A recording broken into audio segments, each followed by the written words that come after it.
Children of alcoholics, or in medical terms, those with fetal alcohol syndrome, often never understand how those videos get 3.3 million views, but when I talk about FASD, I can't even get to 1,000 views.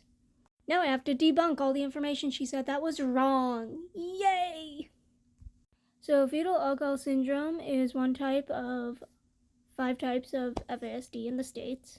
There's fetal alcohol syndrome, partial fetal alcohol syndrome, alcohol-related neurodevelopmental disorder, alcohol-related birth defect, and neurobehavioral disorder associated with prenatal alcohol exposure. It's a massive issue when we only focus on one type of FASD.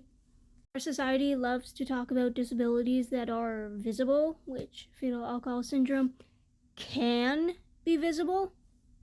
Fetal alcohol syndrome actually takes up a really small percentage of the whole spectrum of FASD. 10% of people with FASD have any facial features. 10%, that means 90% of people with FASD have no facial features. They look like regular people. Ugh, hate saying that. That does not mean just because you don't have the facial features doesn't mean you have less of an effect. People and the CDC that I listed, fetal alcohol syndrome, just because you have the facial features doesn't mean you have the most severe form of FASD. It just means your birth parent drank at a very small section of the first trimester pregnancy when the facial features start to develop. 3-day window, and a lot of people, for whatever reason, it either skips or someone just didn't drink in those 3 days. Another misconception is that FAS is linked to alcoholism. FASD can happen even if you are not a heavy drinker or a binge drinker.